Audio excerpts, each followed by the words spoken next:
Are you looking for a fun way to win up to 25 times your money this football and basketball season? Test your skills on Prize Picks, the most exciting way to play daily fantasy sports. Just select 2 or more players, pick more or less on their projections for a wide variety of stats, and place your entry. It's as easy as that. If you have the skills, you can turn $10 into $250 with just a few taps. Easy gameplay, quick withdrawals, and injury insurance on your picks are what makes Prize Picks the #1 daily fantasy sports app. Ready to test your skills? Join the Prize Picks community of more than 7 million players who have already signed up. Right now, Prize Picks will match your first deposit up to $100. Just visit prizepicks.com/bluewire and use code BLUEWIRE. That's code BLUEWIRE at prizepicks.com/bluewire for a first deposit match of up to $100. Prize Picks, daily fantasy sports made easy. Today's episode is brought to you by Cars.com. With over 2 million vehicles and 50,000 more added every day, Cars.com will match you with the perfect car for you, your budget, your life, your style. And if you're ready to say goodbye to your current car, Cars.com will get you an instant offer to cash it in. Just start by entering your license plate and get matched with a local dealer who will write you the check. So whether you're looking to buy or sell, just go to Cars.com. It's magical. Hello, everybody. Welcome to Mavs Party. It is a shade before 10 p.m. on Thursday, March 2nd. I'm Kirk Henderson, and you are joining me live for the post-game party because we deserve that.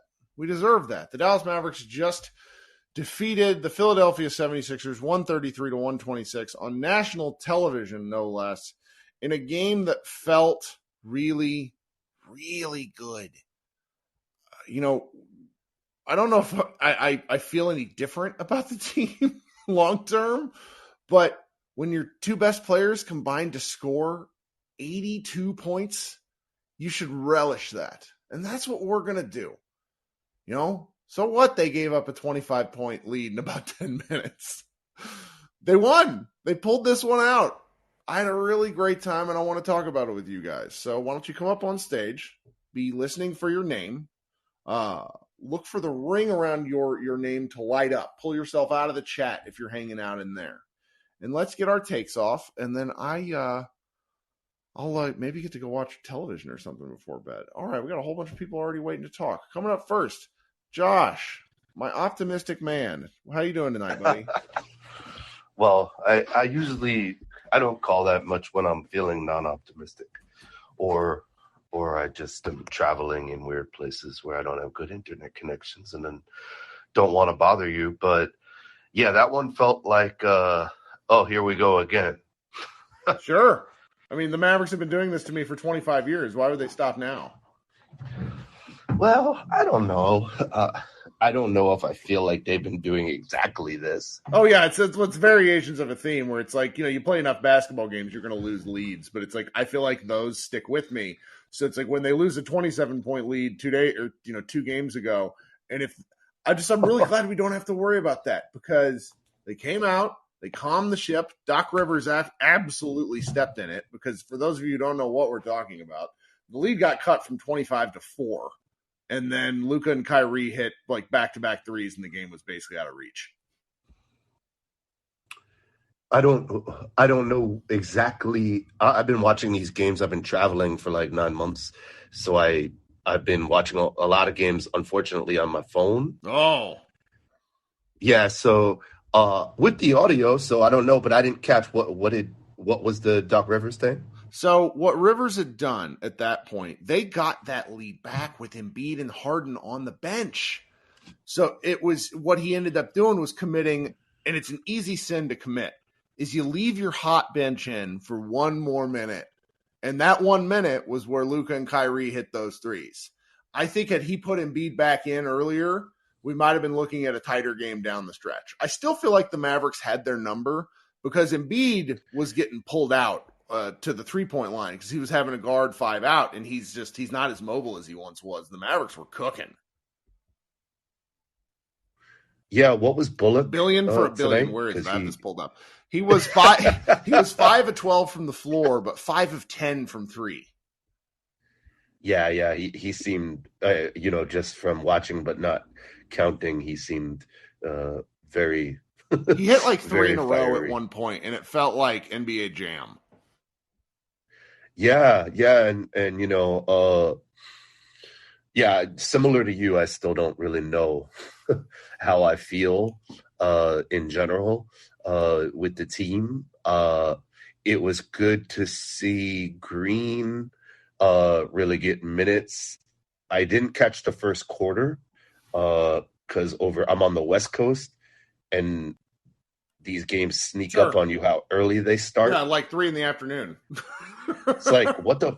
I was like, oh shit! I tuned in, and it was already the second quarter has started, and I was like, what the fuck is going on? But anyway, leave it. I'm an East Coaster in the origin, so maybe my internal clock's on New York. But yeah, did they start fucking what's his face Holiday again? No, Green started, and Green was a palpable difference to the energy. Now, he ended up having kind of a weird game.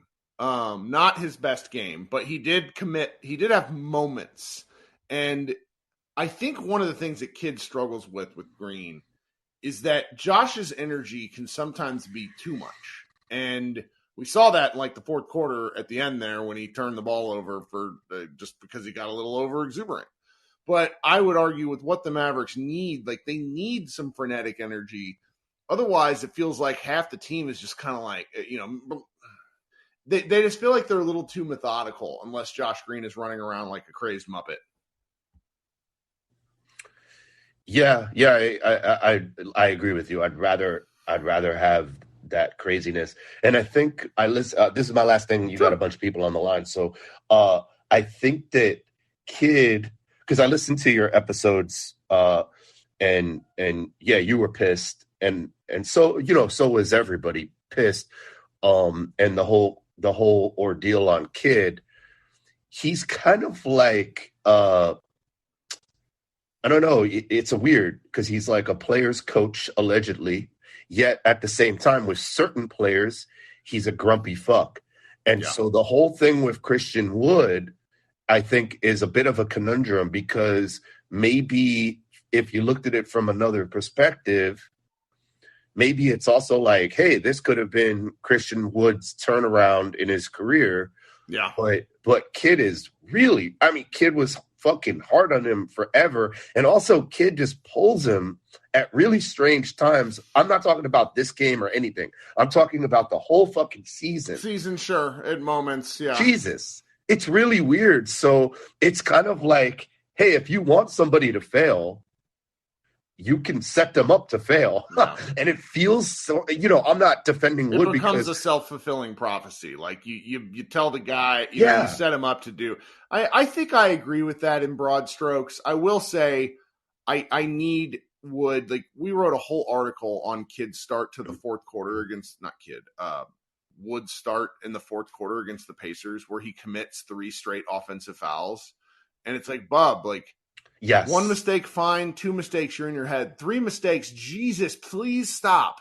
And then it's like, and you feel for a guy because you get in quicksand. Who among us hasn't made ridiculous mistakes? But it's weird. It's weird. He's like a 7 foot like ISO guy. So I think part of it is like, Jesus, he doesn't really, he sucks at setting fucking screens. He's always kind of like either early or late and moving and leaning. And it's like, but then you see him in other aspects. And it's like when he just wants to go all the way from the 3-point line to the hoop, he kind of just does it. And he's like dipping around people and he's quite graceful.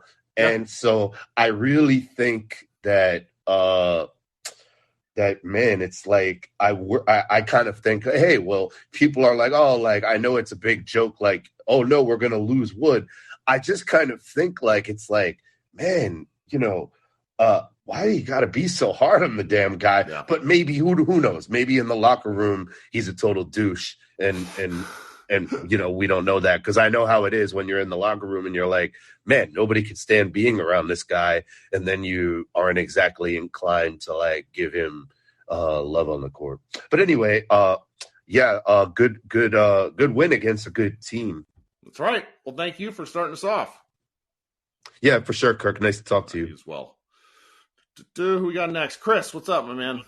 Hey, nothing. Just glad we won. It's crazy how a 17-0 run in that fourth quarter with Luka sitting. I mean, Kyrie was in the game, but I was just like, I can't believe it, but I was like, I'm not surprised. But at least they learned their lessons from the Pacers game and the Lakers game. Actually, we didn't really get up too high. No, there were no lessons learned. We just hit a ton of shots, and I'm going to – Well, yeah, when we're the first team in NBA history to have two players that have at least 40 points, I mean, but we still only won fifth time in a regular season game. Mavs PR tweeted this out. I'm glad you brought this up. Luka and Kyrie became only the fifth pair of teammates to record 40-plus points in a non-overtime game in the past 30 years. Edwards and Towns in 2021, George and Leonard in 2019, Wiggins and Towns in 2017, and then Jordan and Pippen in 96. That's pretty cool. Wow. Yeah. I'm glad to have Maxey back though. I think he made a couple threes. I'm not looking at he's still coming back, but it was great. Net positive for sure. Man, if we could just tighten up that defense just a tad. It doesn't even have to be elite defense. Just be like, the 13th best defensive league. I mean, we go on these spurts where we just like score like crazy, but then on defense, I mean, we can also get that in return, which is it sucks. Like you can be up 20 and going into the fourth quarter and you're still not like, you're still kind of nervous. Like you don't want to see because all teams are going to go, a good team is always going to go on a run. It's just going to happen. But at least they've learned their lesson, or hoping they're learning their lessons, because we got 17 games to go. Yep. I really don't know what to say. We obviously just need to tighten up the defense. But hopefully, I think if we can beat the Suns on Sunday, that'll just infuse some confidence in this team to at least knock out some of these crappy teams that we're playing later on in the season. We just got. I mean, the West is tight. Just got to hopefully at least get the 5th seed, 6th seed. I mean, we all want the 4th seed at least, but we don't. My sort of standard over these next several games, and granted, they still got 2 more matchups with the Spurs, 2 more matchups with the Hornets, who are each in a bad spot. Even though, shout out to the Hornets for beating the Pacers tonight. That's so freaking embarrassing. The Spurs beat them. So I was like, why did we lose against the Pacers tonight? They have so the Mavericks have the inside track to not being in the play-in, and that is my standard at this point. Why doesn't Miles turn? Why didn't he ever be a Mav? Does he like? I know he lives in. He went to the same high school as Josh Bowe. I mean, so he's a guy that has a lot of nagging injury stuff, and the deal that he got was good for him and good for the Pacers. The extension, like they could still trade him at some point, but that was good money for him, particularly with his knees. And lastly, with Wood, he came out tonight. I think he played pretty decent. I mean, he hit a 3 early, and then he was out there during the massive run. He played 14. He played 14 minutes. He was negative 21. Oh, okay, never mind. Then he was sucking. Well, I know what he didn't do anything that particularly stood out to me, like as egregious. Yeah, we just needed defensive players, but at the end of the day, at least we're not seeing McKinley Wright, Theo Pinson, all these players that are just like, why you're not even right. I mean, McKinley Wright. Theo minutes are gone. Undersized guard, but like Pinson, Ntilikina, I'm just please stay at the end of the bench and never come in. That's right. I like that. But anyway, we'll go Mavs. Let's get this one on Sunday. All right, talk soon. For anybody in the chat, did Tim Hardaway get hurt? Josh Bowe said he saw Tim Hardaway go to the back in the fourth quarter, and I just must not have been paying attention at that point because it was early enough. So I'm curious about that. Somebody let me know. Okay, now I told them I needed them to come in here when we had won a game, and here's Lyndon bringing some positive energy. What's going on? Hey, Kirk, can you hear me? I can, though. It sounds like you're a war correspondent. What's happening? You were there, and then you're gone. You were there? Can you hear me better now? Try one more time. Nope, very far away now. So whatever you were doing before was fine. It was just funny. Sounded like Baghdad Bob over there. It's great. Nope, Try back into the headset in a minute. I'll need to edit this out, and I'll probably forget. So those of you who are listening on the recording, I'm sorry. John, what's up, bub?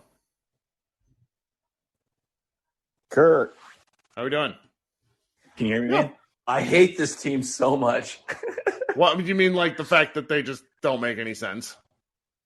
Yes. Yeah, because I don't know what to expect. I don't know how bad they're going to be from game to game, from quarter to quarter, run to run. I hate them because I'm pretty amped after this Sure. game. Like I can see.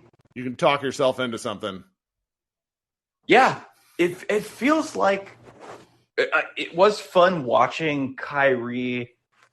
It does feel like he came onto this team, and to his credit, wanted to defer and wanted to figure out kind of how he fit and where he what he should do next to Luka, next to all the guys that are here. And I think he has figured out he needs to go for it. Like, And he did in the first quarter often. and took, like, him going for it took nothing away from what Luka likes to do in the first. No, it works really well. And I was at least encouraged by that the minutes where Luka was on the court, whether with Kyrie or without, the Mavs looked like they were maximizing what they have. Yeah. Which is still not, still has a lot of holes on defense, a lot of deficiencies. And if Kyrie can figure out that second unit, like if those guys can get enough run together, that's where it feels like it's the squeaky wheel. So tonight was the first Or game could be. I think that the bench unit with Kyrie running it hasn't looked fantastic because the minutes have actually been really good. The Mavericks just haven't won. Whereas tonight, it's like, well, that they really went for it. It was fun. Yeah. And I the thing it seems like it's just slotting into place. The Mavs have two creators, 3 defenders, Bullock, Josh Green, and I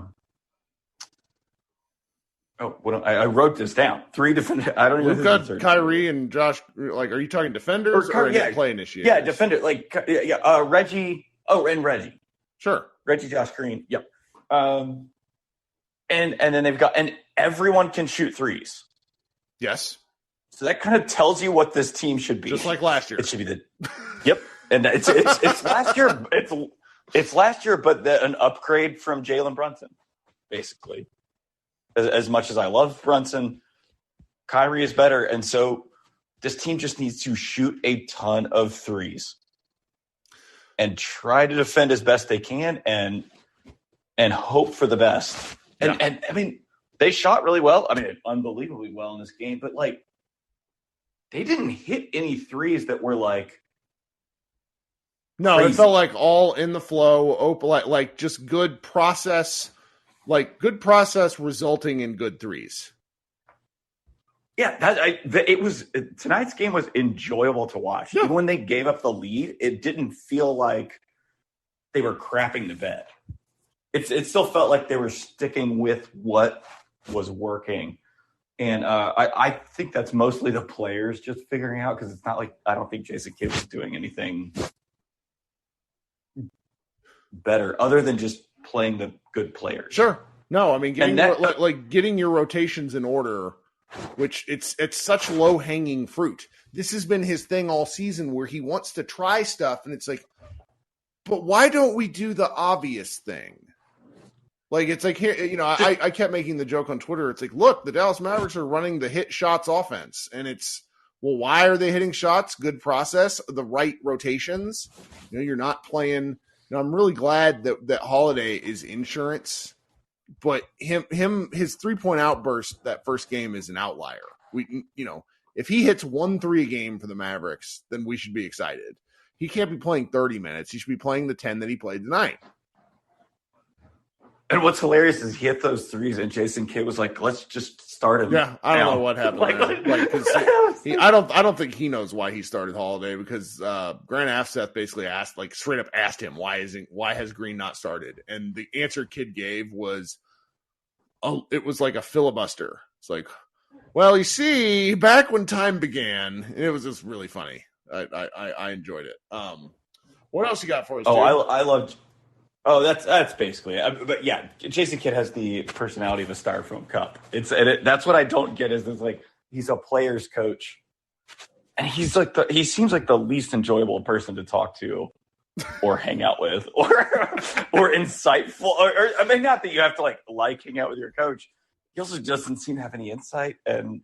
He's a basketball savant, so it's like if you've Yeah. ever worked with somebody that like just can't explain, but is really good at their job but can't explain how they do it, like that's sort of how I view Kidd as a point guard. Where it's like, how do you talk about instinctive basketball?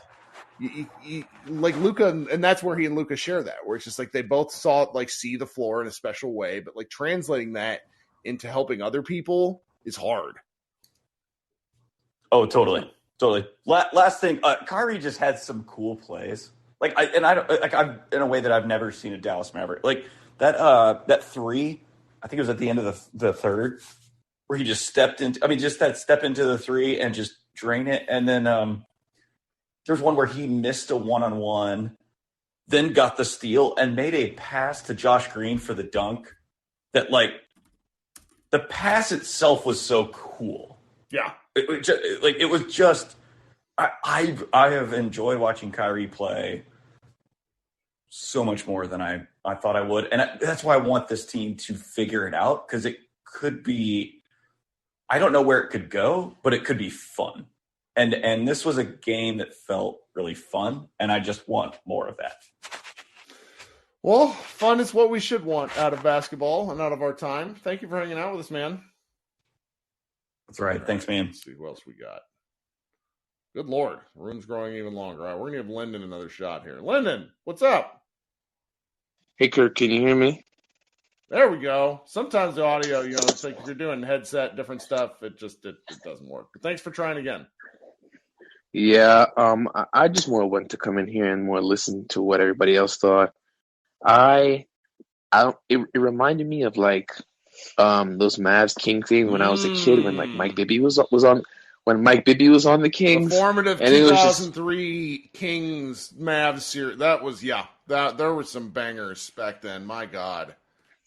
Yeah, I feel like Mavs games remind me of those now, where it's just like we just outscoring everybody, but yeah, basically like I don't think this is a boost for Jason Kidd. This is just a boost to the two elite talents on the team.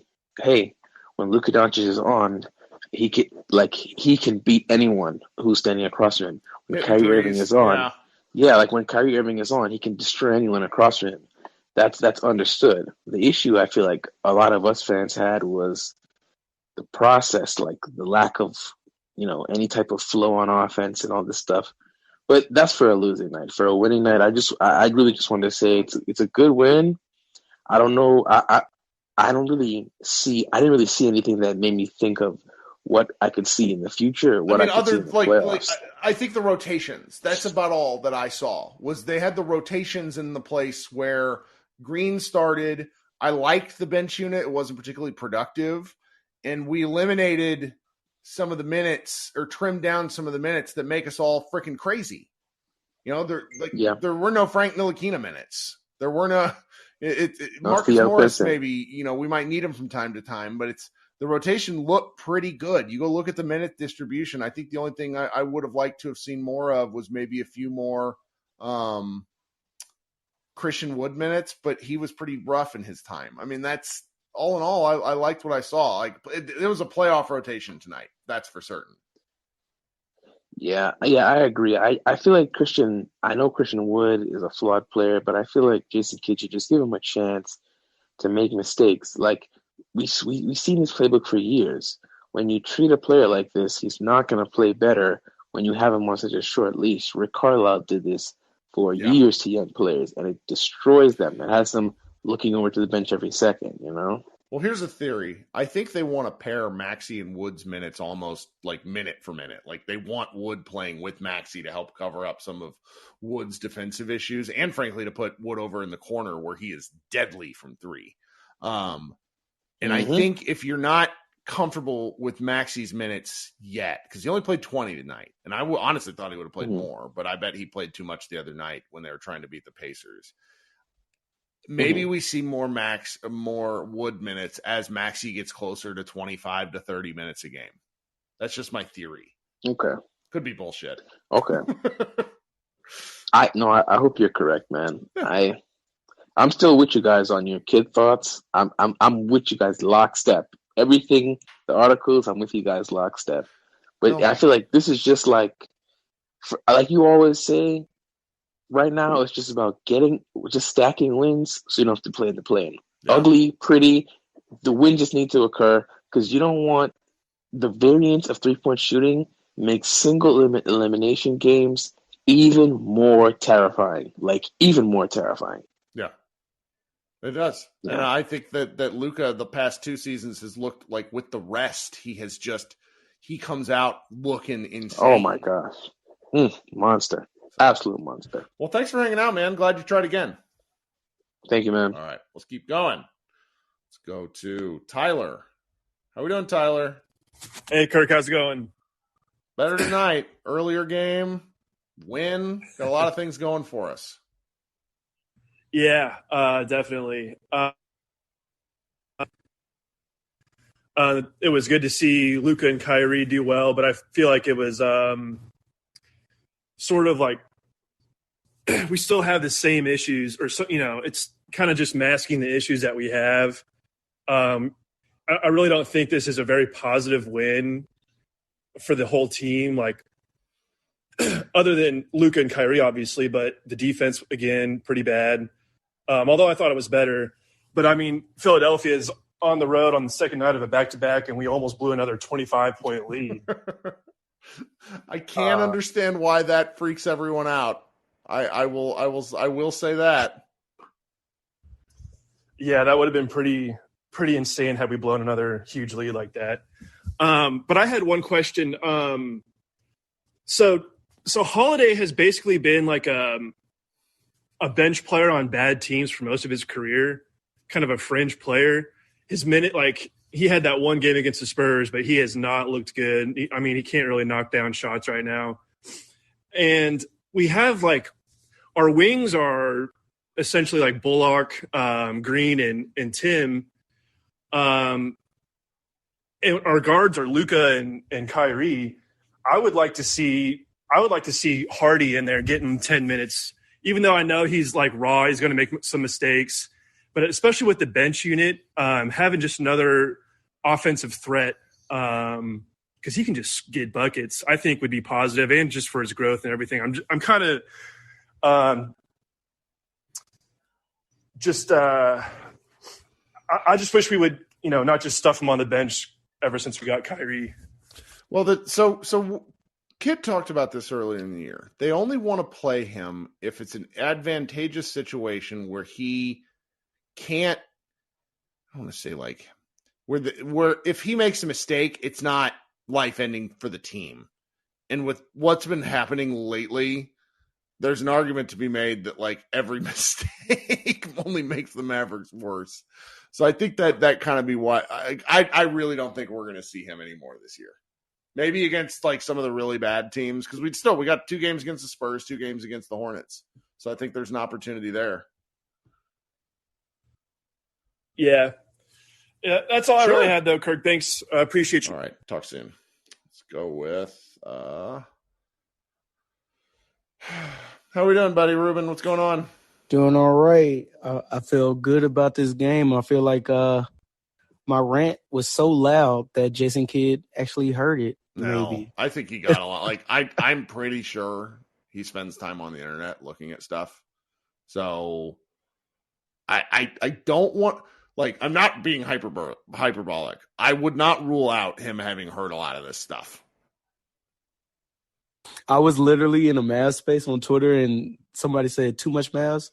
Just keep it short in the green room tonight. I was like, I will. I didn't know I went too Wow. long. Who said that? I forgot, but it was all love, though. I That's, didn't. that's the whole point of these is to like ramble into oblivion. But no, just a couple quick points. Love the win. We actually beat the 76ers, which I would have marked this as a loss. I don't care how good we were going or whatever. But Holiday out the starting lineup, and I keep hearing starting lineups don't matter. I'll be on my island. I feel like they do matter, especially when you yank players that are playing good out of the starting lineup. It does something to a player's psyche, and we kind of saw that with Josh Green. I'm glad Josh Green is back in the starting lineup. I'm gonna give J Kidd some praise tonight. Sure. He ran out of timeouts. I am so proud of him. He used them without that Luka. I feel like the whole game the refs were like leaning on us, like we didn't get the same calls as Sixers were getting. Well, it's just there's two very different two very different teams to ref. Like the Sixers are just so big. Like when Jaden McDaniels got his 4 fouls in 90 seconds, like that was like a real equalizer for the game. That was kind of what that really killed the Sixers. But I just like, I don't know. The foul stuff and reffing is something I'm gonna probably ignore for the rest of the year because I've been watching Luka a lot, and he did it again tonight where he got fouled. It was a mid-range floater. He got fouled. He didn't get a call. And so but the shot went down. So he spent the whole, he ran up the floor berating the ref. And it's just like, what good does that do? And I've been watching a bunch of clips and some YouTube videos, and it's like when you get in a fight with your significant other and you think the fight's winding down, and all of a sudden they're like, and another thing. And that's what Luka does when he's talking to the refs. I need him. If I had an off-season project for him, it would be him becoming like a Buddhist monk and not speaking. Because I can't have him yelling at the refs like this. It's gonna cost them. It will cost them, but it was that one play where Sixers fucked up the inbound pass and Luka made a good play, and I would have been pissed too, but I feel like he didn't let it. He didn't get a tech in this game. So yeah, that's true. Yeah, and that's the only thing I'm looking at. And pretty much Harden and Luka are kind of like the most fouled players in the league, but Luka wasn't getting the same calls. But, we got to win. It doesn't matter. My next point, C. Wood got a sneaky 10 points, which I was like, whoa, okay. C-Wood just has to get back in his groove. I think that is. Well, they're playing him, like I mentioned earlier, they're playing him with Maxey. And when they play him with Maxey, that means he gets to go stand in that corner. And he hit the C-Wood Maxey minutes. Talk about it. I feel like that was I wish we could have seen it. Well, and so did the Mavericks, I think, to a certain extent, and that they were looking forward to seeing how Wood, because that's how you cover up a lot of Wood's mistakes on defense. Yeah, both of Wood's made threes were in the right corner. So, and he was money from when he played with the Rockets over in those corners. I mean, 40+%, and it's an easy shot for him. So if they're doing any sort of offense where that's an outlet for them to get shots, it's something. He's going to be a sneaky player in the playoffs. I feel like a X factor every week. I feel like and it was one point in the game where I saw a double on Seawood. I think it was maybe just Kyrie, maybe Luka was in the game, but when they were trying to feed it to Seawood after those 2 threes and he was trying to drive or whatever, they put 2 players on him, and I saw that. I'm like, whoa! It kind of opened my eyes a little bit. So he's going to be a sneaky player, but Luka and Kyrie went off 40 points each. It's almost like, and I think I said this in the Mavs space, where our buffer for Mavs wins were Luka going off for 40, 50 plus to win the game. But to have another player like Kai and he was aggressive. I have to say that, and I'm hoping the coaching staff drove that into his head after that last loss to the Pacers. Like, no, we need you to be aggressive. When you get the ball, like, don't look for Reggie. Don't look for, X player or whatever. Get your points. Like, Luka's going to get his. You said it earlier. Luka got his points regardless. Like, even had more than Kyrie. But I think for the Mavs, and this goes back to history of the Mavs. I used to sell popcorn and shit in the Reunion Arena. But the Mavs never been a defensive team. I'm not sure after 40 years or however long they've been a team, they never been a good defensive team. But if they can comfortably outscore, and I'll say Luka and Kai, the buffer for them will be maybe 30 points a game with 5 assists. The 5 assists each, saying that means Josh Green, THJ, somebody else is helping. Yeah. So that's how we'll get our wins. And I just want to say we kind of, Mavs Twitter kind of forced that Josh Green to start. And I just want to hang my hat on that. But great game. We got to win. Let's get some more wins. Let's not be in the play-in. If we can get J Kidd to call timeouts like he did tonight and have just a smart rotation. Yeah. We can make money. Let's go Mavs, baby. Good night, bud. Kurt. We'll talk soon. Okay, geez, still got a ton of people. But let's go anyways. Christian, what's up, man? Hey, Kirk, how you been? I'm okay. What's going on tonight? What are you thinking?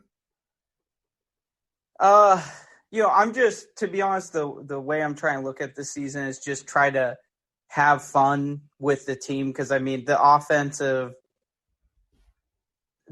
hasn't been a problem this whole time. Like, yeah, there's some issues, there's some things that we need to tighten up. But I think every game that Luka and Kai have played together, they've scored at least 108. But the defense is just so atrocious. And I was wondering, I don't think it's going to happen, but I was wondering if you think this would actually make a difference in terms of finishing out the season and obviously heading to the playoffs. We won't be able to get off McGee's money anyway, and he's getting DNP CDs nearly every night at this point. Right. We don't have seconds to trade him.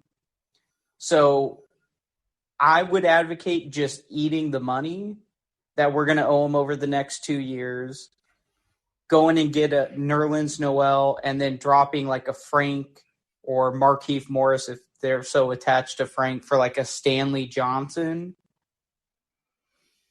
Obviously, both are buyout players for a reason and haven't been picked up for a reason.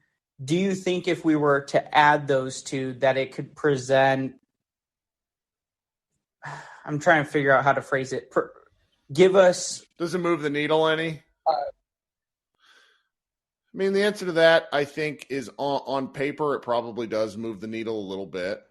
But in practical reality, I think with how much money the Mavericks are paying the roster overall, kind of the luxury tax stuff, I don't know how much it would cost them to sign those guys, but it does have a multiplying effect on the tax. So I don't see Cuban doing it. I really don't. And that's plus it's asking the simple question of, do you want to remove, do you really want, 3 of 15 guys on your roster to have been added to the team within the last 20 games? Actually 4 if you include Kyrie. There is something to be said for locker room stability. My understanding of it is McGee is a guy that a lot of these guys really like. And that's just sort of the way it goes, even though we can't handle him. I'm so happy that we gave a 3-year, $18 million deal to a guy that the locker room really likes, because we didn't already have Theo Pinson. We needed a second one of them that doesn't play. But, the last thing I'll say is there's so many variables this offseason, but if, what I would expect the front office to want to do if Kai were to re-sign, I can at least see kind of a template of like identifying certain areas where it's like if we upgrade, we get a defensive wing or Sure. a rim protecting big. It's like really the sky can be the limit. So do you think that their goal this season is almost like a kind of punting it and hoping that they can show Kai that he's wanted here to re-sign here and then move on? Or do you think that they actually believe we can make a run this year in the play? I mean, I think it's about showing a good enough front to where you can like establish something to build upon for next year. I don't. Once you get into a series with Kyrie and Luka, the question becomes is, do you have enough shooting? And this was really the deal last year. The Mavericks did it to get to the Western Conference Finals. Do you have enough shooting to make the variance, like to hope for the variance in shooting? And tonight was a good example of that. With three guys, they hit 18 threes, if I'm looking at this correctly. And then they hit 25 as a team. And if you hit 25 as a team, you're going to be hard to beat, even if your defense is terrible. So I sort of think it's what they're going for. They like all situations, they want to split the difference where they want to build for the future while doing the best they can right now. And that's what they're going to try. Yeah, I'm definitely interested to see how this. I just got to make it to the end of the season, Christian. This shit is going to. We still got like 17 games. I'm gonna die. Like the back and forth yo-yo stress is going to kill me. It's great. It's what sports is for. That's what. The one thing I'm happy about, I definitely prefer this kind of yo-yoing than literally to the first half of the season. Right, we know, yeah. Yeah, it's a very different, it's a completely different kind of horrifying. So, all right, man. Well, thank you so much. You too. Coming up next, my guy Brent Brooks. Hey, Brent, what's going on? Kirk, I missed the first part of your show. I apologize if I'm being redundant. I wouldn't say just not in office space terms. I wouldn't say you missed it. The show's here. You can say whatever. Well, again, I felt like there was some slight difference in the way Kidd handled the game. Previous gentleman was talking about timeout usage, and that felt different. It wasn't just sitting on his hands. Did you feel like those timeouts were a little bit better? I mean, he used them. I don't know if it made a difference because in that 17-0 run, he used 2 and he was trying stuff. It's just the Mavericks couldn't stop anyone. Like what you and I have talked about and what a lot of us have talked about is like there's something in the appearance. Like Luka, like Kidd using a challenge on Luka early in the game. There's something in that. Yeah. It wasn't a good challenge. I could see that from the beginning. No. But he trusted his star enough and like there's some give and take there. Like that's what we've lacked all year is like it looks like he's just a bystander to Luka and coaches everybody else. And it has to be a reciprocal relationship. There's nothing wrong with getting on to Luka, generally speaking. No. Like he needs it. And Luka was great tonight. And Kyrie was great tonight. And this is your prototypical new look Mavericks win. But where was it? I read the stat. This was a franchise tying high in three-pointers made. Is that right? That's right, 25. I mean, even with that, look where we were, within 4 with that Philly run. So the defense is still extremely porous.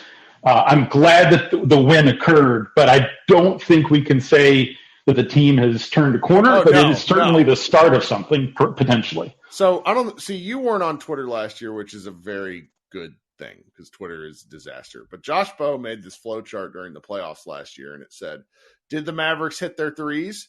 And underneath yes, it said the Mavericks won and looked like a finals contender. And under no, it says the Mavericks lost and looked like a lottery team. Josh has updated that flow chart to say, did Luka and Kyrie score at least 40 points each? With the exact same stuff underneath, and it's killing me. Yeah.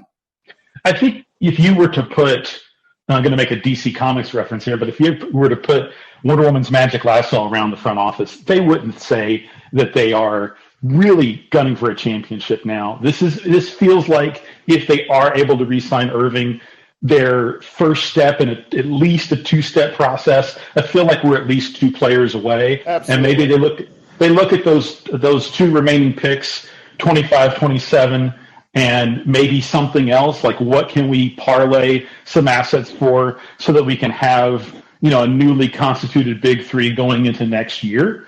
And maybe we look back on it and go, for all the consternation, this winds up being the transition year we thought it was going to be.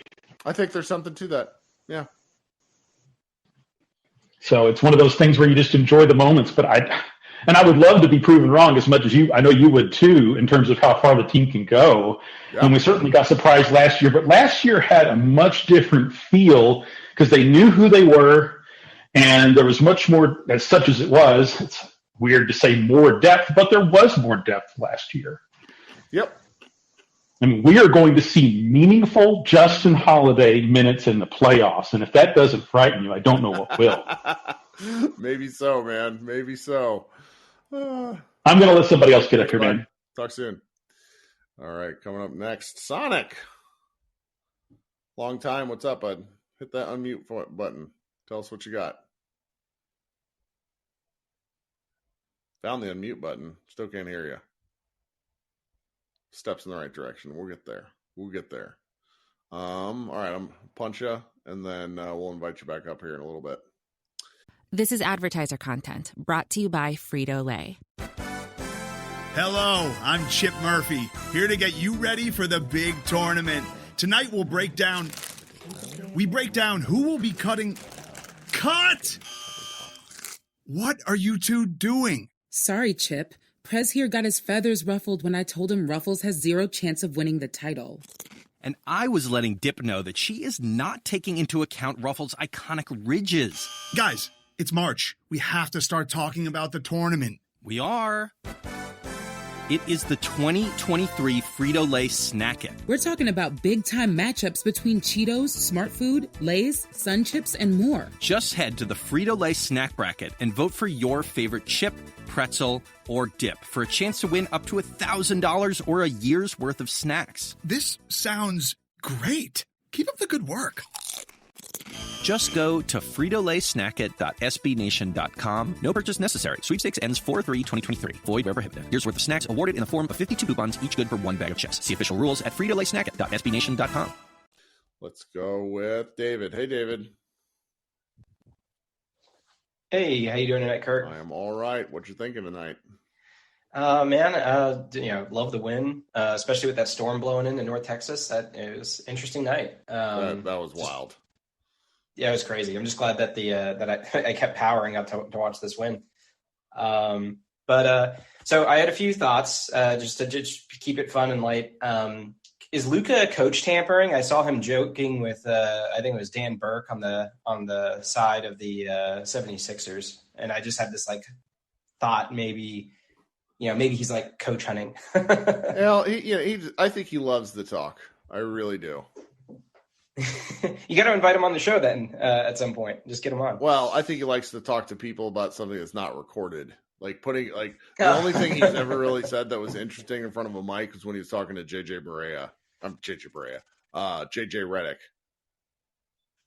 Oh yeah, that was a good interview.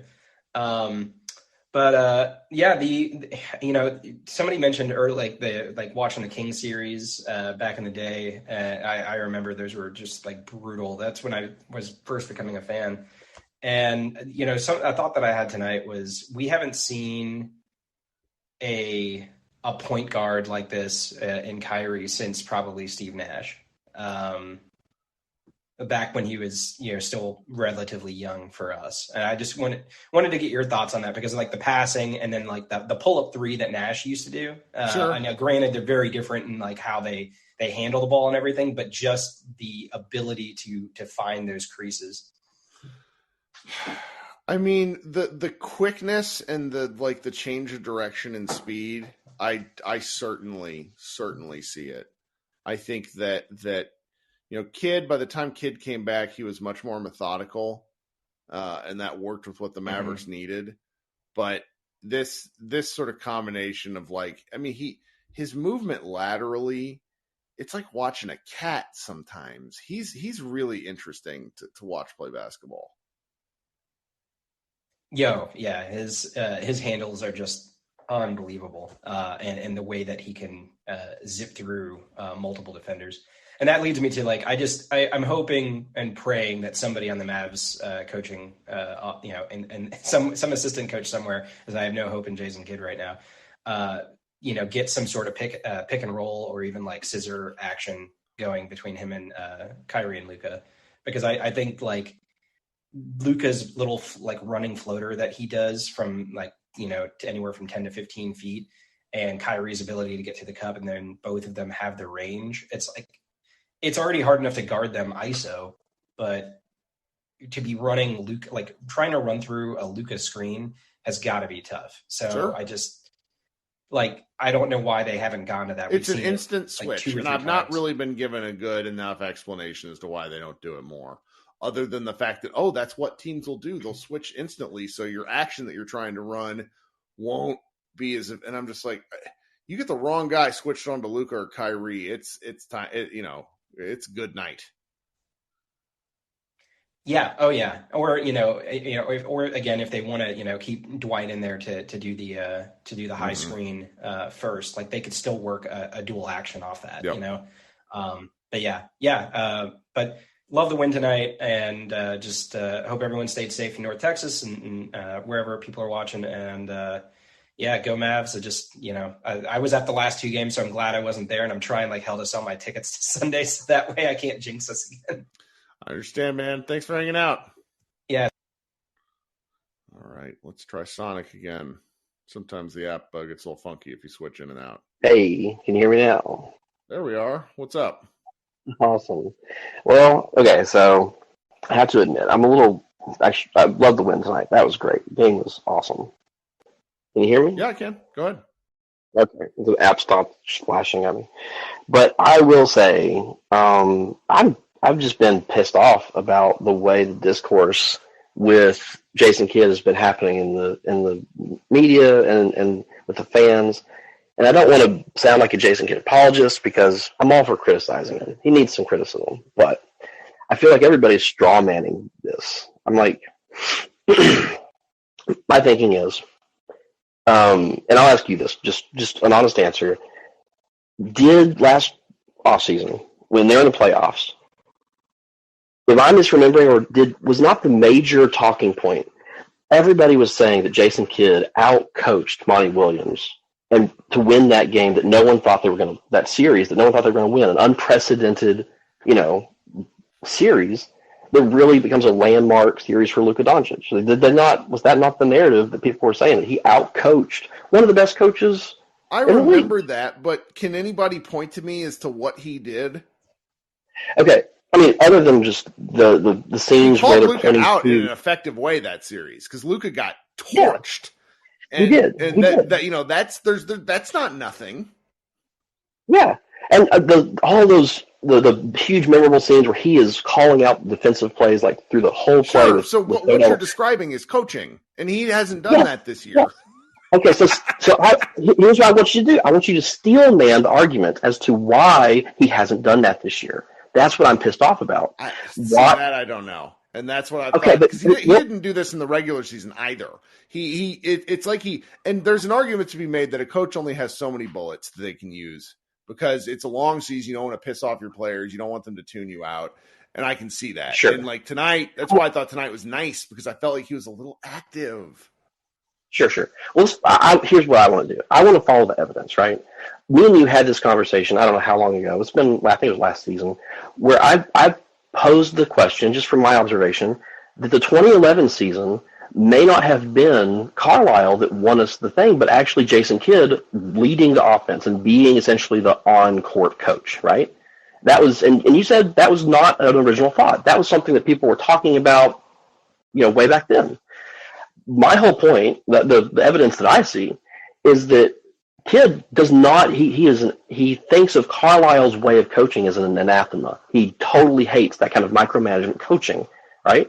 I think the big view that I think he takes, that I don't think I've heard anybody talk about, is that that he thinks coaching is a very marginal effect on a team overall, like 10% effect, whatever. And he can only, any coach, and the best, Phil Jackson, can only use what he has available to him to work with to then amplify it that little bit over the edge to a championship win. And that whole quote about, I'm just a bystander, I'm watching, he qualifies that comment that everybody's upset about with, if you want to win a championship. He framed the argument. I think that do you like baseball at all? Yeah, I enjoy baseball. It's been a while since I watched it. I had a friend of mine who's a big St. Louis Cardinals fan pitch me this the other day, that Jason Kidd is very similar to Tony La Russa, who is kind of a wackadoo, but a very effective manager. And you can get away with this stuff if you are a championship coach yourself. Right. Kids failed in 2 other places, failed like drastically. So it's like like Jeff Skin Wade said that to me a couple nights ago, where he's like, well, what if Phil Jackson? I was like, are we really comparing Jason Kidd to Phil Jackson? Okay, but here's my rebuttal to that, right? You would expect Coach Kidd to act differently if he really thinks he's going to lose his job. And he wouldn't act like a championship coach if he thought, I've got to prove myself, right? But if he's coming into a place where he's already loved, Dirk, probably was heavily involved in getting him here. We know Cuban likes him. I don't think he believes. I think he's in a position because of his relationship with the Mavs, because he won a championship with the Mavs, the only championship we have. He believes, at least, that he can act that way, even if he's not. You are 100% correct. And that is what I actually have the problem with more than anything, because it's a media job. It is a fan job to a certain extent to hold people accountable. So when we said we think he's going to be fired, I also know he's not going to be fired. Yes, and I totally agree. Okay, I totally agree. But here's to the next step, the next piece of evidence, right? He's dealing with what he has in players, and he's dealing with a superstar player, a player that all of us are complaining about how Luka complains to the refs. All of us are complaining about how Luka, isn't coming in shape, right? And we saw just last game, Luka's response to Rick Carlisle when he does the whole timeout thing to Rick Carlisle on the sidelines. It became very obvious Luka hated playing under Rick Carlisle because of the kind of coach he was. So Kidd's now in a position, how do I coach this guy, right? I think this is what I think. I haven't heard anybody say this. I think Kidd is taking the approach of, I have to force them. My goal is to get a championship. I have to force this team to become something that can become a championship team. The only way that I can do that, one way of doing that is like Carlisle did it. I can be just this blast furnace that as soon as you make a mistake, you're out of the game, that micromanaging kind of style. Kidd, I think, has to put the fire to these guys, but he can't do it the same way. So what he says is, you know what, screw it. I will let every single one of you fail and lose your opportunity to even get into the playoffs. I'm going to let you bruise your own ego so badly that you will be ashamed of the performance that you gave until you're ready to play like I want you to play. And that explains so many of the actions that he's taken with Christian Wood, with Josh Green, with everybody. That's sociopath behavior. Sure, but I wouldn't even say it's sociopath behavior. It's just look. If you want to fail, I know how to win. I just want you to do it my way. He doesn't know how to win. I was in the comments of a Mavs Moneyball article the other day, and someone said, Hold on. In what context? Wait. In what context do you think he doesn't know how to win? As a coach? I agree with you. He has no idea how to win as a coach. But he knows how to win as a player. That's my point. He knows how to win as a player. I guess he knows how to win. He knows how to win as a player, and I think his biggest criticism of coaches as a part of the game is they get in the way of players being able to do it more so than actually helping. Okay, if you put all those pieces together, he's treating the regular season as I think someone said he's treating the whole regular season like a preseason, right? Yeah. He's several layers of this are all going on at the same time, and there's stuff to this, but I think that's the big overarching thing. Like, he doesn't care how badly they do in the regular season. His goal is to get them to a championship. And the only way to do that is to get them to play like he needs them to play. So he has something to work with to start doing the coaching things that get them that 10% over the hump. And then everything else he's doing is experimenting. The stuff with, like, okay, everyone's saying, like, why does he play Holiday over Green?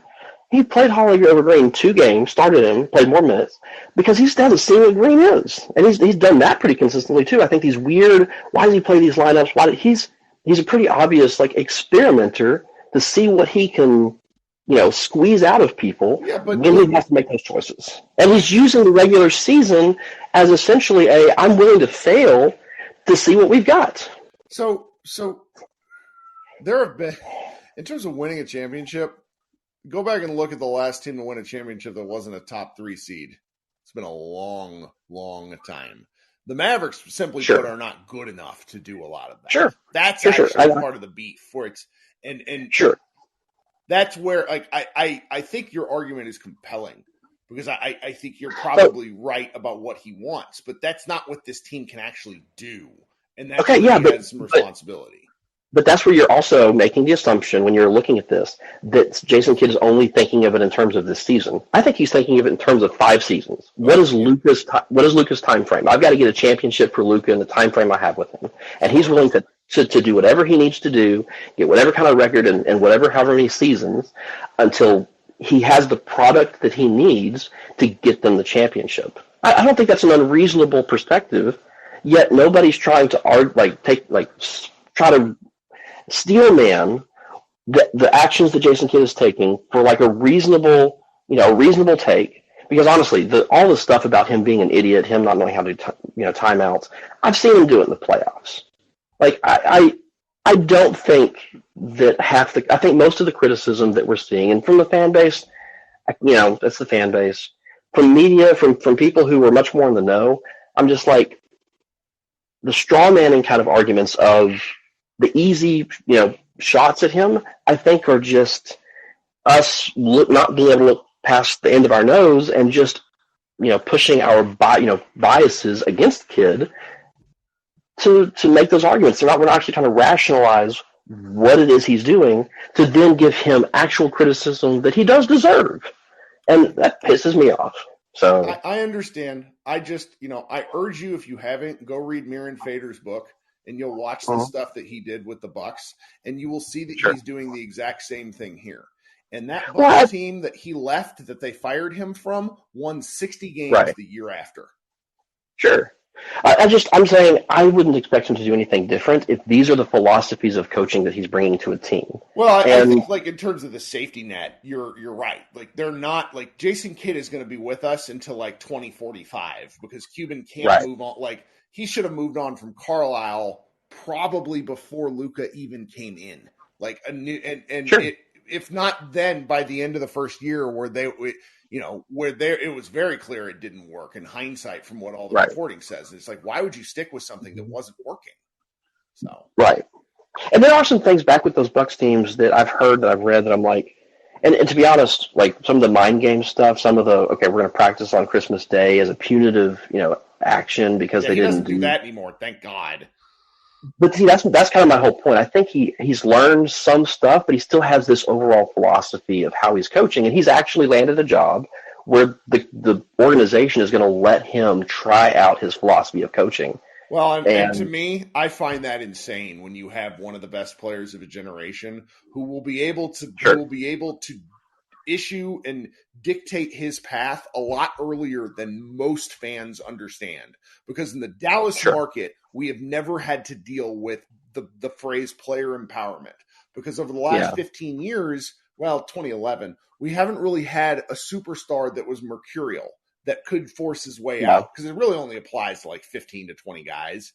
And we're really talking about next season and the one after that. That's about all Dallas has.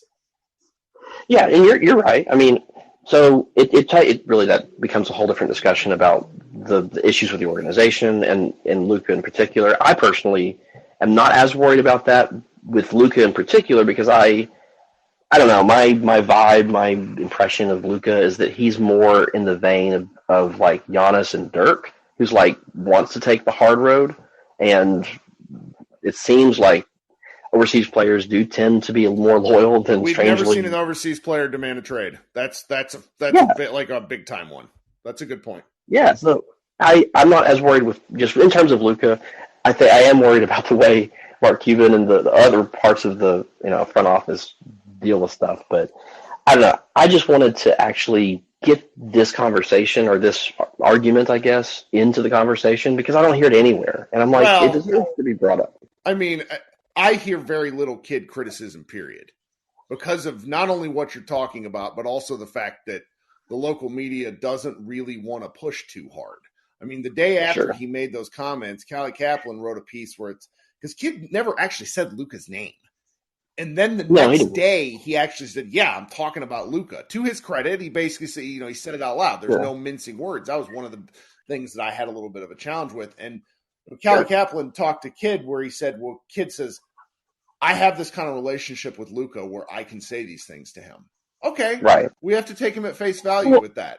I don't believe him. Sure. I don't believe him one tick, but I at least appreciate the fact that he's willing to go and step up and say that sort of thing.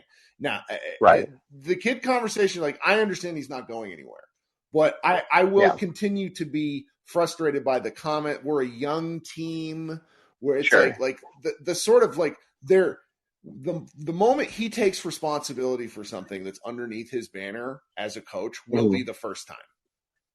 Which that is absolutely a valid criticism. I'm on board with you 100%. As far as like the rest of the media, like the Locked On Mavs guys and like 105.3 The Fan, like no one else who's like, you say that there's not a lot of criticism of Kid, but mostly I just hear like the same kind of blah talking points. Nobody's also praising him hugely. There's still comments like negatives about how he calls timeouts and does rotations and what is he doing, but it's mostly very milquetoast kind of stuff. It's the criticism could be there, but then they're not also singing his praises.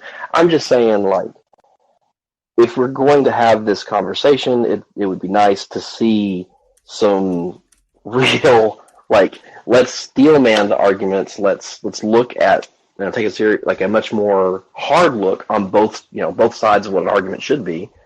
And I wish there was some other, media outlet that was. Nick Angstad was the one who asked Kid the question. Why didn't you take the timeout during the collapse? And his answer was, I really wish he wouldn't have said the thing about I'm not a savior because Mark Followell and Brian Damaris talked about the other part that you're very interested in about Luka taking responsibility, whereas I got very hung up on the second half of the statement because it looked like excuse making. And sure, and it's a horrible soundbite. I get it. I get it. It was so bad that the Mavericks did not include that whole thing in the post-game quotes thing they send out. Like they knew it sucked. Yeah, I know. All right, man. Well, thank you for coming up. I appreciate the conversation. Absolutely. I'll try to be on more. Good one. If I remember correctly, the Sonic was a guy I could not get. He couldn't join the chat for a long time. Harold, what's happening? All right, Harold, come back up here in a second. We'll move on to the next guy. Brandon, what's up? One more time. Hit the unmute button. Getting some bad luck tonight. It's okay. The app's getting a little buggy. Don't like that. Okay, let's go to Harold again. Let's try it again. Kurt, can you hear me? There we go. What's up? Well, a lot of times people don't disparage the last speaker, but I got to say that was some of the dumbest stuff I've ever heard in my life. I don't mind the thought because, like, the fact that Kid's job responsibility, like, there's really something to the argument that Kid is doing something long-term because he has the security. Now, that he has the security, I think, is something that would drive all of us crazy because it's just like, of your available problems with the Mavericks, the coach is the easiest one to change. Yeah, and that one comment he made about that, I mean, that could be true, but a lot of the other stuff he said about, he made it sound like Jason Kidd is smarter than all of us somehow. And I mean, he might be with basketball, but that doesn't mean he can coach. Right. I mean, the thought that he treats the regular season like some kind of a laboratory, and the real coach Jason Kidd will appear in the playoffs. That all sounds like I hope so. Let's get to the playoffs first. Right. And are we to believe that he knows more than other coaches who happen to love home court advantage in the playoffs? And the Kidd, the genius, though, he's smarter than them as he is currently. I guess the Mavericks are right now, I think 7th or in the play-in tournament. And, one little 2-week injury to Luka could knock us out of the playoffs completely. So, you're not wrong. Yeah. So, I just wanted to say that Jason Kidd is not the genius that the last guy made him out to be. And believe me, we're right now on the verge of falling out of the playoffs. So, no, not good. Regular season is important. That's all I got. Well, yeah, that was actually kind of, if that's one area where it's Kidd may feel that way, and I think there's probably something to the argument, but the regular season is too important to throw away games like Dallas has. Absolutely. How many 5 through 8 seeds have won the championship? He's talking about winning championships, and it doesn't happen. You got to be a top 3 team, basically. Absolutely. Home court advantage needed. So what else you think? All right. Nah, nothing else. You know that I've been pretty quiet lately because I've been so down. Bad after the heel injury. Luka had looked pretty bad for about a month, and this was as good as I've seen him in a long time. Yeah, that's true. And I think he's a little bit motivated I think he's starting to hear some criticism. I don't know if you heard Reggie Miller tonight. He did mention that Luka has lost a little bit of the shape that he had in the earlier in the year. So he mentioned that. I'm glad he said that. So yeah. I think Luka is a little bit more motivated on defense, but I mean, dude, I feel like I'm the only one on here who says that he's got to get in a little bit better shape. Every freaking year around this time of the year, he does seem to kind of turn a corner and start to get in better shape again. This year he started in good shape and then he lost some shape. So if we can just get him, lose about 10 pounds, and with Kyrie, the offense is going to be humming. Hopefully the defense will come around. We'll see. But I mean, I've been down on them, and I don't know. Maybe Jason Kidd will surprise us. So we'll go far in the playoffs. Who knows? I'm going to see. I'm going to remind me. I'm going to look for a video tomorrow that I watched that talked a little bit about the in-shape Luka thing. The one thing that I do think hopefully he'll hear more is, I think we're just through 4.5 years now. I think the whinging, the complaining to the refs has become his reputation amongst casual fans. And that, I said this to Josh Bowe on our post-game show, shaking that is going to take years. And that's pretty unfortunate, because if you think of him as a whiner, then you're missing out parts of his game that are incredible. But you have, there's some credence to the fact it's just man, stop chirping at the refs. We get it. And that part I think is frustrating to me, because I really like watching him, and I think I've just grown to the point now where I ignore the complaining. But from somebody that tunes in every third game, it's disappointing to see.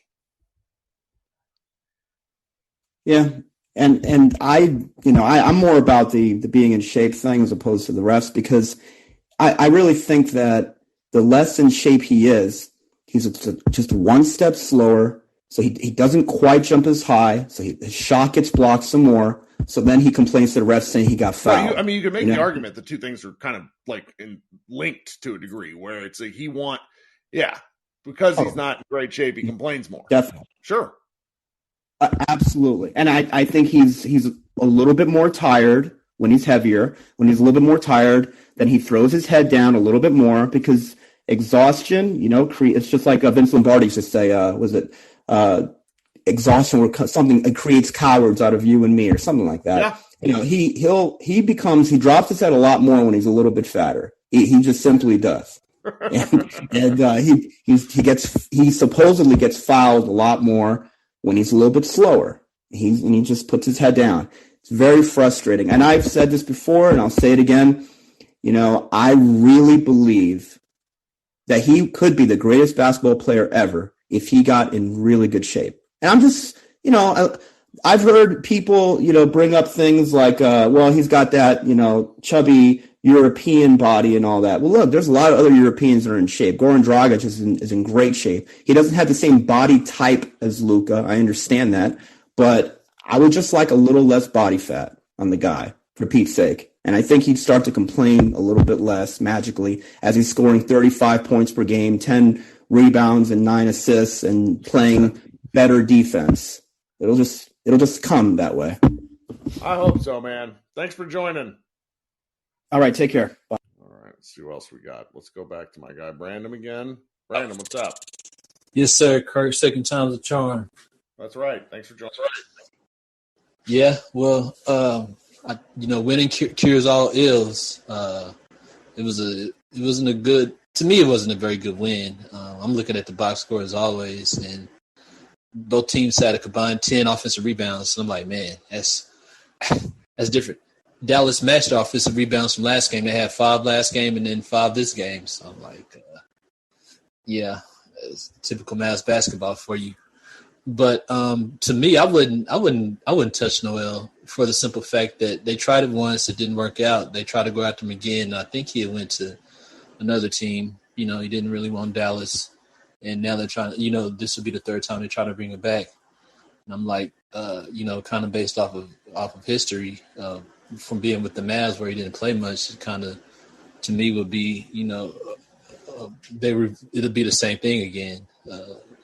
Not a lot of contribution. So Dallas is in a position, like always, where there's not a lot of cap space. And, when they go into free agency, it's not a lot of talent they can get. So until they learn to develop players and draft, it's going to be a revolving door, at least. Well, I understand that, man. I really do. I don't think the Noel thing's a real thing anyways. And it's 6 years. It's been 6 years, and he's a different player. He's older. He used to be a mobile big, and he still might be to a degree, but 6 years is still passed. So what else you got? Not much, man. I just hope that they get another win. It's down to crunch time, and they can't lose a lot of games. I did like the way Josh Green played tonight. I mean, he put a lot of energy out there, and I was surprised to see Reggie put the ball on the floor. So if anything, if Kid did do anything, he did get Reggie to take 1 or 2 dribbles. So that's a little bit of a change, but yeah, I'm just hoping that they get a next win, man. Take care, Kurt. Thanks. Talk soon.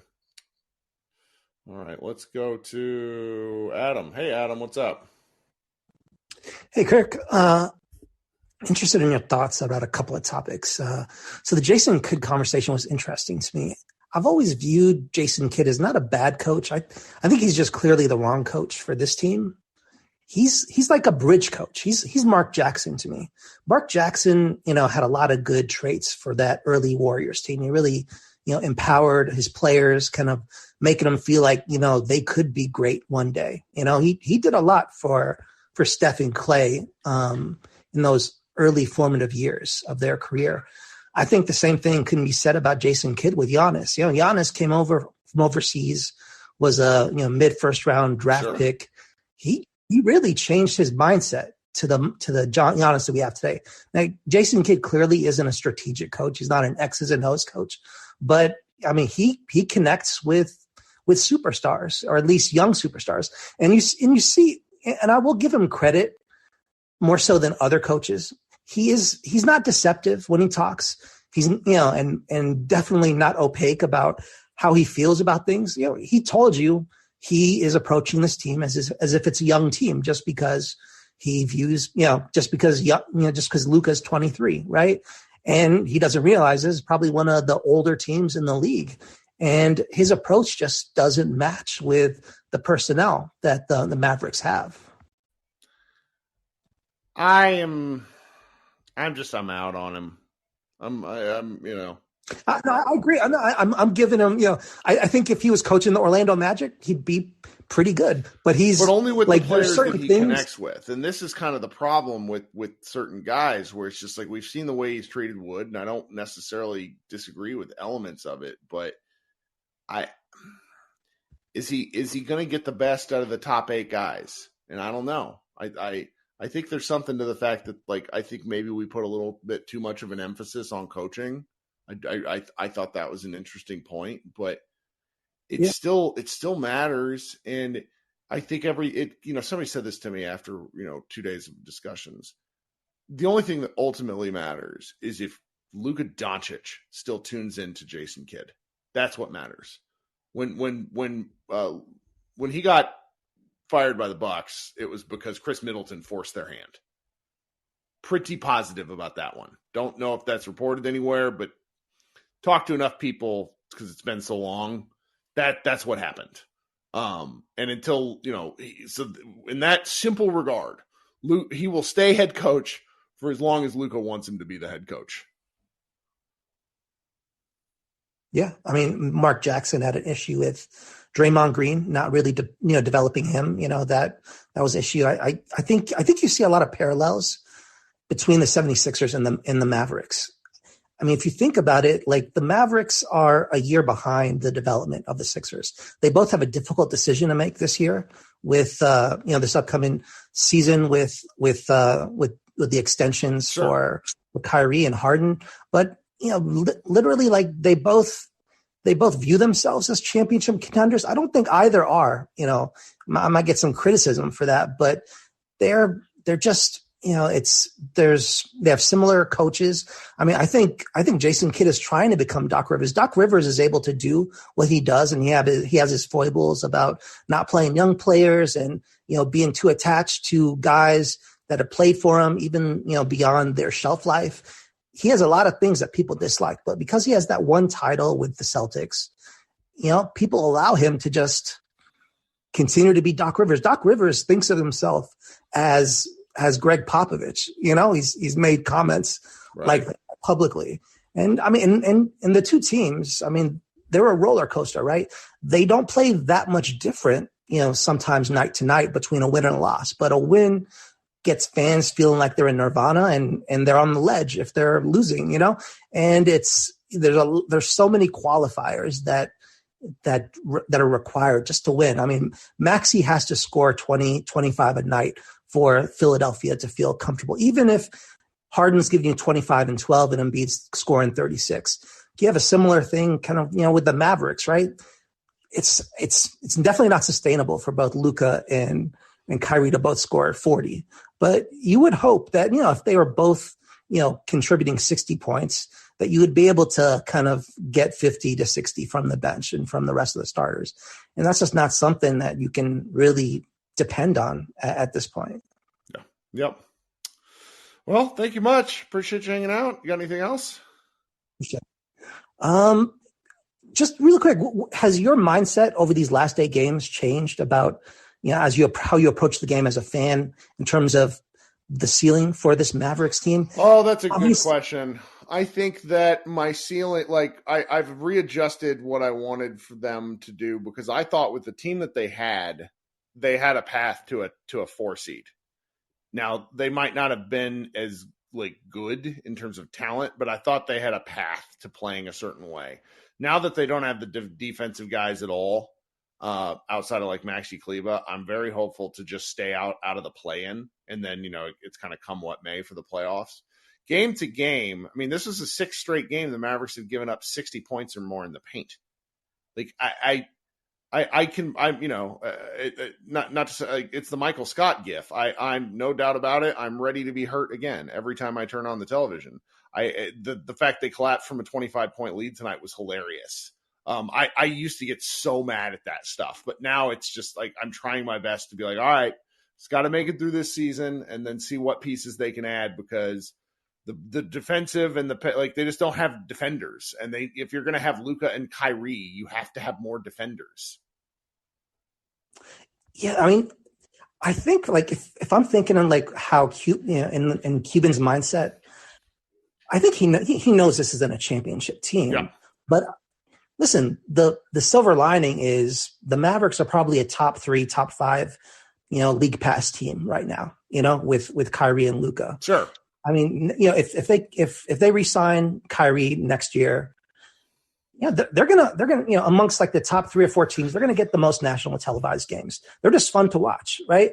And they're gonna, the games are gonna be packed. They're gonna sell more merchandise. I think that's what Cuban's probably thinking about, right? Like, I can defer whatever 40 million. It is good for business. Ticket prices are off the charts. Our clicks and downloads are up. It is nuts. Absolutely. I mean, I think that's what it is. The one thing I was kind of thinking, sorry to go a little long, what was interesting if it would have happened is if like Seth Curry would have been, bought out this year by the Nets.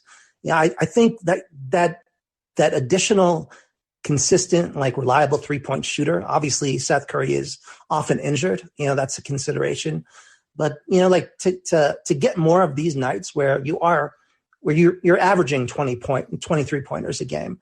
I think that makes a big difference between wins and losses, especially when kind of the margin for defeat and victory seems to be so slim with this offense.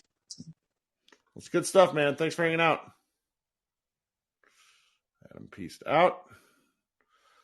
Nav, what you got, guy? Welcome. Hey, thanks. I'll try and keep it short. You've been dealing with a lot for an hour and a half. No, it's fine. I'm having fun. It's much more fun after a win. Yeah, for sure. I'm more relieved than happy. Yeah, it was. Yeah, there's nightmare scenarios coming in when the 25-point lead was dwindling. I thought a couple things I thought were interesting. Every starter had a positive plus minus, and every bench player was negative plus minus. I thought that was kind of interesting for us. Yeah, it was mainly that stretch to start the fourth quarter where everything went sideways. Yeah. And then free throws again, that was frustrating. That's like, I think, same thing with the Pacers loss, where we're shooting like 60-something% on free throws. That's been a problem all year. Didn't love that. Did like Josh Green finally getting big minutes, not just starting, but playing like 30 minutes and then and then Holiday going to like 10 or 11. I feel like that's good for his soaking role. up minutes as opposed to playing meaningful minutes. Yeah, for sure. I would have liked to see Josh be a little bit more aggressive on offense. I think he only took like 3 shots, but loved that he got to play 30 plus minutes and he was really good and good connector, I think, for the team tonight. The one thing I was gonna talk about with like Jason Kidd, so remember we hired Igor. I can't pronounce his last name. Kokoskov. Took me a while to figure out too. The Slovenians kill me for this sort of stuff because I'm terrible at it. It's got to be like a palate thing that my mouth just can't make these sounds. Yeah, maybe. I like what happened to him. Right? Do we have? He went to the do we have Nets, an and I don't want to say anything that will get me in trouble. I will simply say that I think he decided to seek an opportunity elsewhere. Right. I feel like that's a reflection on Jason Kidd. And I don't know. I feel like there are things going on behind the scenes that we are not privy to. Yes. And all right. And from from the outside looking in, it doesn't make any sense. And what that other guy said, Sonic or whatever he was talking about, even I felt like his argument, I understood everything he was saying. And I don't know if it's true, but even if it was true, I feel like that's the stupidest thing to like let that happen and just throw. If they were a better team, it would make more sense. But they're so devoid of talent that screwing around with stuff has resulted in losses. Yeah, a lot of losses. Like more than last year. They have tied last year's loss total. Yeah, it's been really frustrating. That's kind of how I feel like the story of the season for me has just been like unreached potential. I feel like that's part of the reason why there seems to be a lot of frustration is like you're watching the team, you as fans, we see what it could be, right? And then it's just not materializing on the court.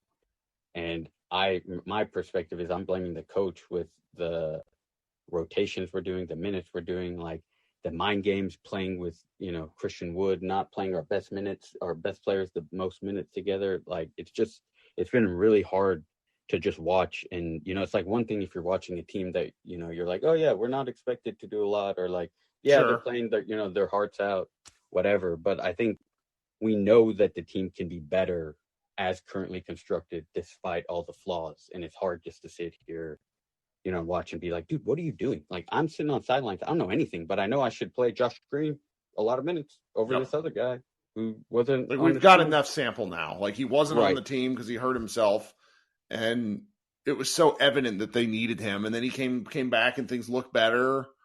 There's a lot going on. Yeah, and are you okay if I talk about other people's podcasts? Of course, I always like sharing other stuff. I don't mind. I'm friends with everybody in most cases. Okay, so I listened to Nick Angsted's solo pod the other day. Good show. I did too. That was my favorite show I think they've done all season, and I would encourage everyone to go listen to it. Which episode was it? They record a lot of stuff.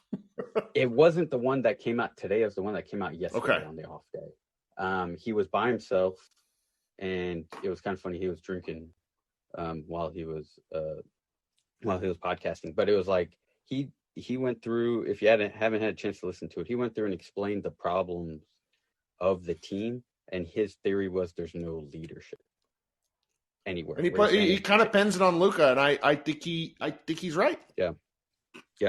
And like Jason Kidd, already told us he's not a leader. Yeah. So that's clear. And I think that's what makes it so frustrating when you're looking at what the role of a coach is, right? Where it's like, okay, you don't have to necessarily be a leader. There's leaders on the team, right? There's guys that are the heart and soul. There's guys that are leadership roles, but like at least those coaches that aren't leaders or heart and soul guys, at least they're like X's and O's guys, right? At least they have some kind of strategy. Like, I'm confused as to what he actually does other than maybe not be a hard ass so players don't get mad at him. Sure. Well, right. The leadership element of this is something I'm particularly fascinated in, because I don't expect Luka to be a leader at this point. I would like it, but to be quite honest, he's still a young man. He's still learning to control his passions. Dirk was not like this, but Dirk was also much quieter and didn't really, I don't really think Dirk was really a leader until his MVP season. I think there was enough things holding him back, to where it took him like he had such a hero's journey to become the player he became that it takes a while. And he was always like, by the time he was a leader, it was very quiet and reserved and different. And I suspect that Luka, once he figures, I think, 28, 29-year-old Luka will be a very effective motivator and leader. I really do. But he's 24. No, yeah, I agree. It's frustrating where it's like, now we're sitting here and it's like, man, I think Nick's right. We don't have a leader. Like, that's really, I think, the biggest problem. We don't have anyone who's like leading the ship. Yep. That one last thing I was going to try and I was curious. I haven't heard anybody give an explanation. I may have missed it, so I apologize if I have. So all the points in the paint stuff. So we didn't lose any of our bigs in the trade deadline, right? Yep. So was Dorian Finney-Smith's like perimeter defense so good at preventing people from getting into the paint that like that one guy? Because I didn't really think he. Well, let's be clear. Like, they weren't that much better. They were basically like the 23rd defense in the league overall. And then when we traded for Kyrie Irving for a period of games, we've been like the 28th defense. And it's been enough to where, Dorian wasn't even having that good of a defensive season. But it's like they went from being, a bad to being terrible. And that's been almost unmanageable. Right. Okay. I just thought it was confusing. Yeah, I was confused because I was like, the same guys in the interior that are supposed to be defending the paint are there, right? We didn't lose any of those guys.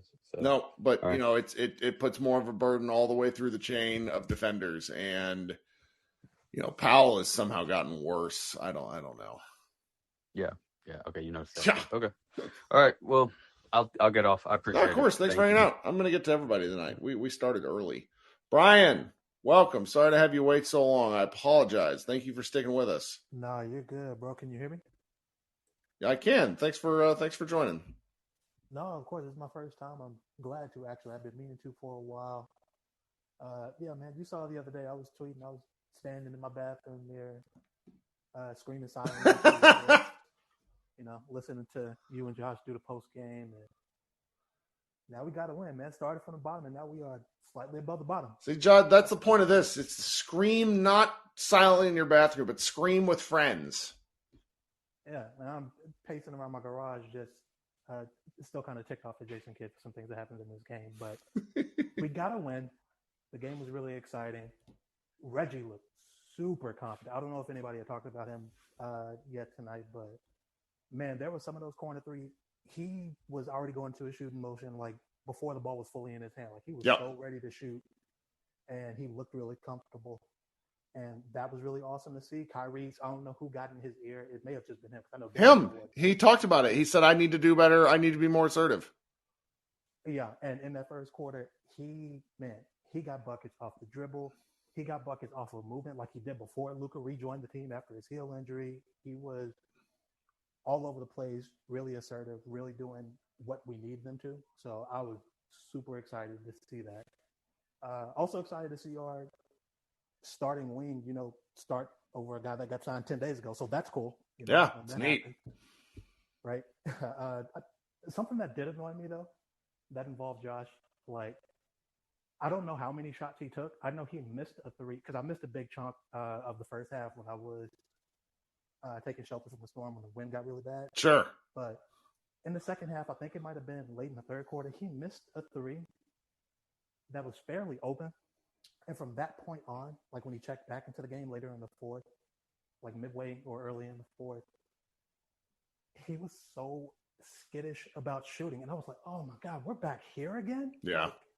And I think that's got to do with Jason Kidd playing around, running around like he's Pac, experimenting with the starting lineup when you've got a dude that's worked really hard all year to earn his minutes. You jerk him, then you throw him back out there against the Sixers of all teams. He had made some turnovers too. I think he was in his own head collectively. Like he was pretty key to things cooking in the first half. And then in the second half, particularly in that fourth quarter, he was just a little derpy.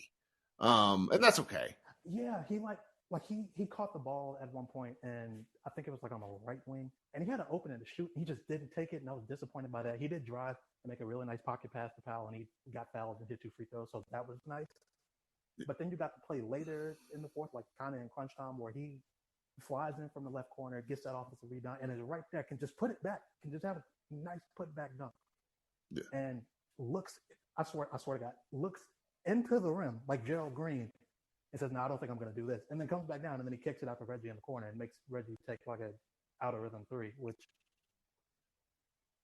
that was annoying. Yeah, man, I don't know what that Sonic dude was talking about. I'm not here for Jason Kidd like experimenting and like potentially throwing his guys off because he doesn't care about like end of bench guys, and he doesn't really care about the regular season. Like I thought we learned this lesson from Trae Young running around like he was Pac after they beat a fraudulent Knicks team and frankly a fraudulent Sixers team. And then he came back the next year and was talking about, the regular season doesn't matter. The regular season is boring. And got his ass spanked all season long. I thought we learned from that. Apparently not. Apparently not. But I will say the more I think about what he had to say, the process of what he's saying makes sense. It's just the Mavericks aren't good enough to do that process.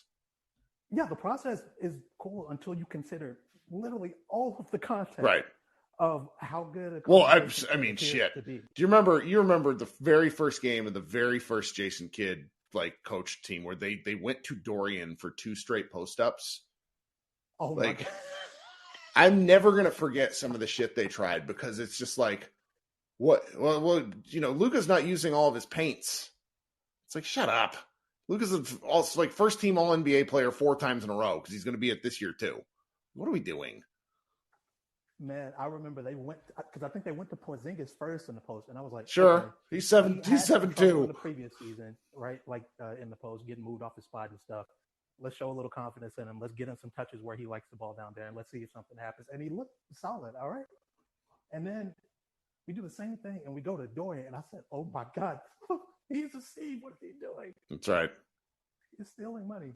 But yeah, it's nitpicky stuff like that. I also thank you for joining the hashtag FireKid movement. I've had that hashtag in my Twitter name literally since November, since the Pelicans lost. No, I probably can't tweet. Like, I can't tweet much about it, but I'm going to podcast and talk about it because our podcasts have much.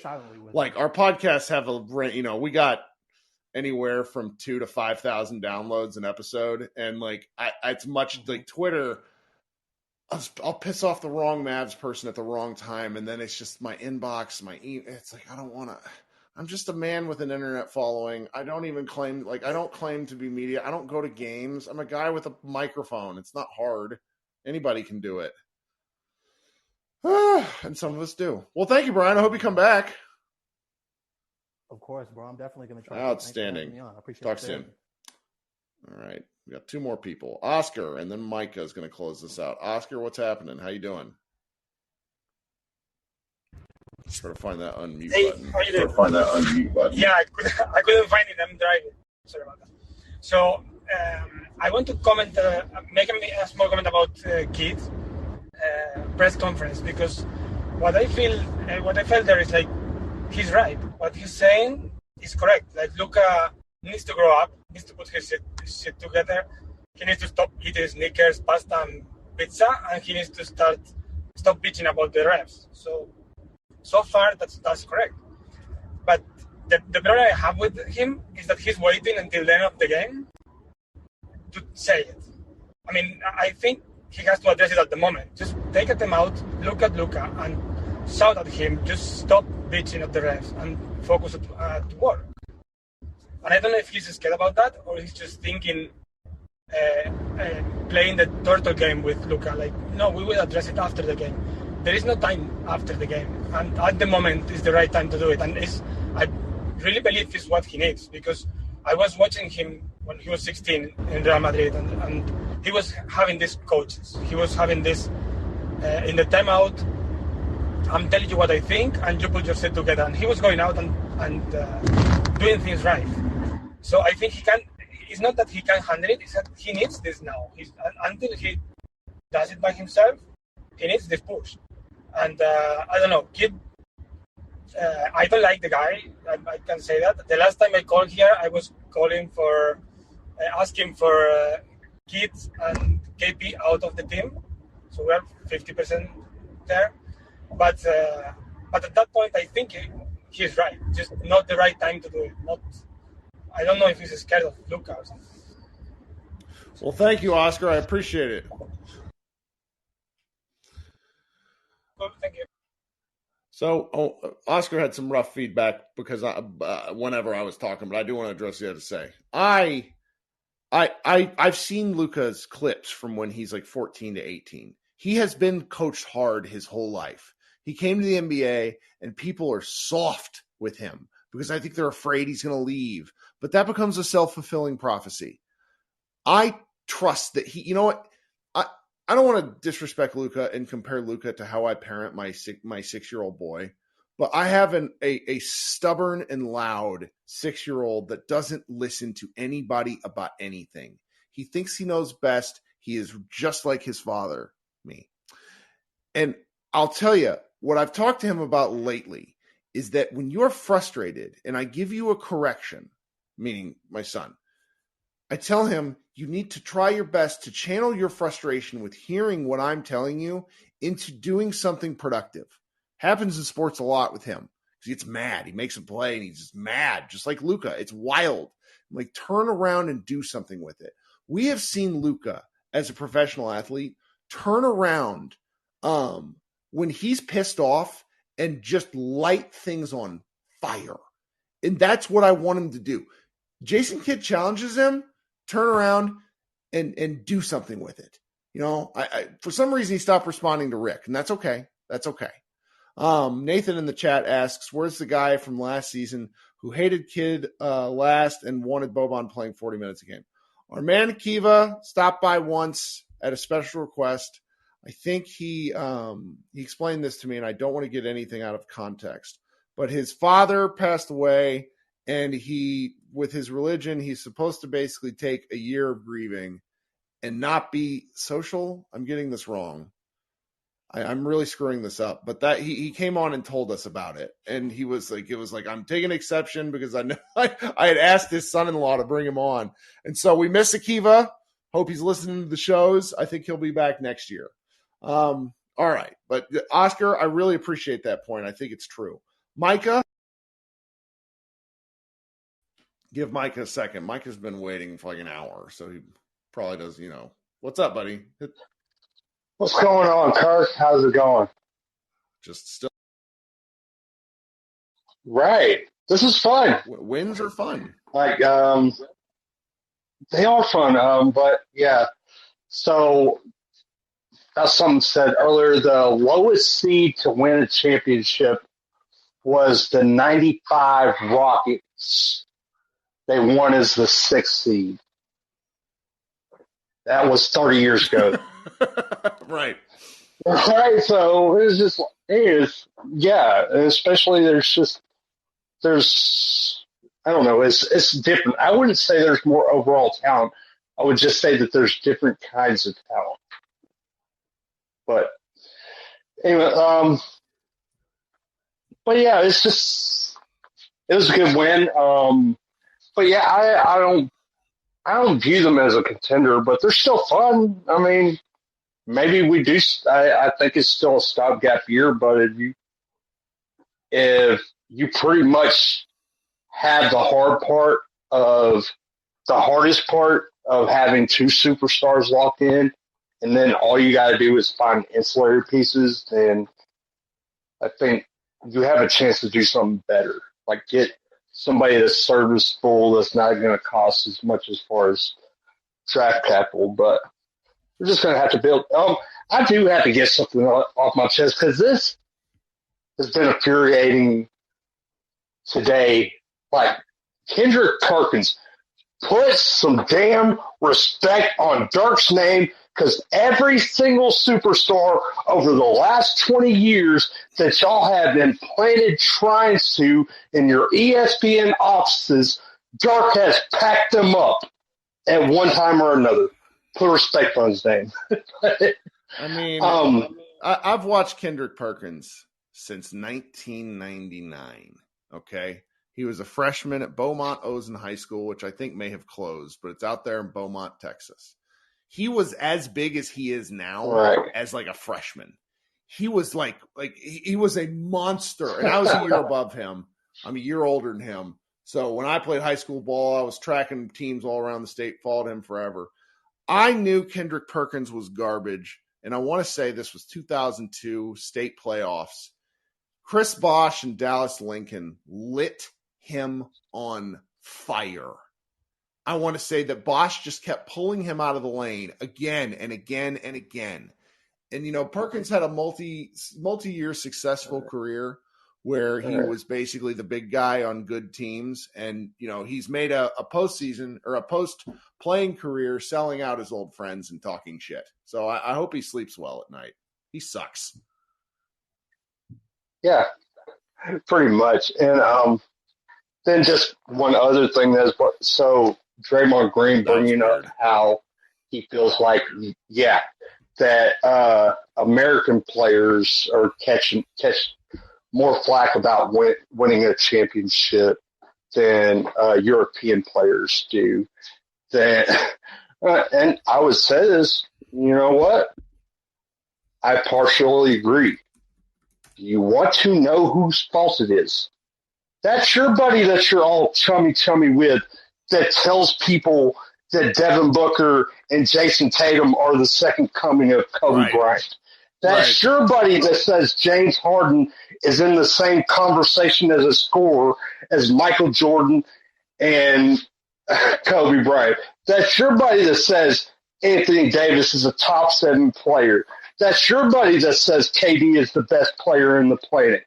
So when they inevitably fail because of all the expectations that y'all put on people, claiming they're something that they're not, that's where the flack comes from. Sure. Well, so that's your buddies. And Oh, yeah. So real quick, last thing. I'm watching this Clippers and Golden State game right now, and they are thrashing them without Steph still. Yeah, the Clippers are a mess still, I guess. I don't know how they're this high in the standings. But I think we are on a one-road track to Warriors-Phoenix in the first round. It is going to be hilarious when everybody said that these guys are championship or bust, and they get packed in the first round. It's great. It's going to be fun. It's going to be great.